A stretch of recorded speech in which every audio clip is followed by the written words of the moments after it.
នៅពេលដែលអ្នកកាត់ចំនួន90នៅ2000មានកូនគឺខុសគ្នាពីចំនួនមុនខ្លាំងណាស់មនុស្សចំនួនមុនគឺជាពុកម្ដាយគេតែតែព្យាយាមយកពាក្យថាស្រឡាញ់មកបំលែងទៅជាទោសទៅវិញត្រីនេះថ្លៃណាស់ណាបើមិនដោយសារតែឯងទេម៉ាក់ក៏មិនហ៊ានទៅញ៉ាំដែរឆាប់ញ៉ាំទៅ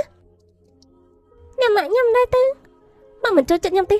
ប៉ាឯងធ្វើការទៅត្រករត់ថ្ងៃរលុយលំបាកខ្លាំងណាស់ម៉ាក់ចេះតែធ្វើការនៅត្រូវបោកកៅដើម្បីធ្វើម្ហូបឲ្យឯងទៀតធ្វើការហត់យ៉ាងនេះគឺសុទ្ធតែដើម្បីតែឯងហើយឯងត្រូវតែខំប្រឹងប្រែងណាការរៀបខ្លួនគឺជាការឃ្លាតឆ្ងាយពីភាពជិតស្និទ្ធនៃសាច់ញាតិហើយចំនួនពួកយើងនេះគឺមិនសម្ដែងការលះបង់ទាំងអស់នេះទេហើយក៏មិនងាយយកការលះបង់មកនិយាយដែរមកធ្វើការថាមកគឺមកវិញហើយណាមកឲ្យបន្តិចទៅមើលពួកយើងទៅតែទទួលបានរង្វាន់ឥឡូវនេះលើកយកអស់ហើយកុំនិយាយរឿងទាំងអស់នេះនៅមុខលើអីទៅបីជាមិនមានលើក៏ពួកយើងនៅតែធ្វើការរលួយដដែលនឹងពិតមែនហើយ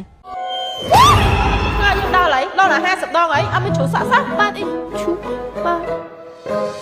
ក្លិនជាមួយនឹងរូបមន្តនិងបច្ចេកវិទ្យាពីប្រទេសកូរ៉េជួយបំពន់ចាប់តាំងពីរឹសរហូតដល់ចុងសក់មានក្លិនគឺគ្មានសក់ជ្រូក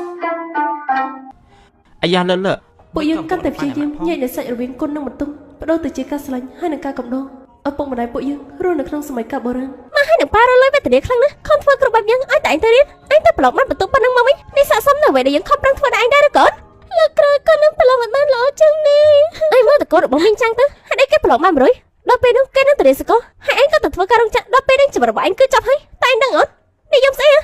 មកឲ្យនឹងប៉ារបស់ឯងធ្វើគ្រប់បែបយ៉ាងសុទ្ធតែដើម្បីតែឯងក៏ទៅពួកយើងបានឯងខ្លះមកវិញពេលដែលពួកយើងខ្លាចជាឪពុកម្ដាយគេពួកយើងមានសមត្ថភាពទៅជាឆាត់ពេលលើកធំឡើងបើគេមិនខំរៀនទៅគិតយ៉ាងម៉េចទៅរៀនមកកើតកញ្ញាមកច្រើនទៅសុខភាពល្អទៅជារឿងសំខាន់ណាស់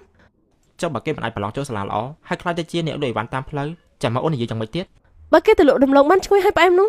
អញ្ចឹងគឺល្អខ្លាំងណាស់កូនរបស់ពួកយើងគឺមានផ្លូវដើរដល់ខ្លួនឯងហើយនេះបងកុំគិតតែទម្លាក់បន្ទុកខ្លាំងពេកដល់កូនអីបងដឹងហើយពីពេលនេះទៅពួកយើងទាំងពីរគួរតែឈប់ទៅលេងផ្ទះអ្នកមីងទៅគាត់តែងតែអាសាយកលើធៀបជាមួយចៅរបស់គាត់មែនហ្នឹងហើយបើមិនប្រៀបធៀបកម្ពស់ក៏ធៀបជាមួយនឹងទៅដល់កូនដែរកូនយើងគឺកំណត់ចំនួនច្បាស់លាស់តាំងពីតូចមកសុខភាពល្អដែរប្រៀបធៀបបាននៅអីទៅពិតមែនហើយការប្រៀបធៀបកូនក្មេងវាធ្វើឲ្យប៉ះពាល់ដល់ភាពជឿជាក់របស់គេនៅពេលដែលគេធំឡើងប្រហែលជាពីចំនួនក៏រលាយត្រឹមហ្នឹងទៅអីយ៉ាមិនចោះត្រជាក់ខ្លាំងណាស់ណាពួកឯងចៅម៉ាក់ស្គីពាក់តិចម្លេះតិចកូនឈើទៅអីយ៉ាម៉ាចៅរបស់ម៉ាក់នេះត្រូវតែម៉ាក់ខ្ចប់ឡើងដូចនោះមិនសមទៅហើយអ្នកម៉ាក់បារម្ភលើខ្លាចដាស់សាយពួកយើងគួរតែទិញកៅអៅណាដែលផ្ដល់ពីកក់ក្ដៅឲ្យគេហើយទិញទៅដោះកូនណាដែលធ្វើឲ្យគេមានសុខភាពល្អ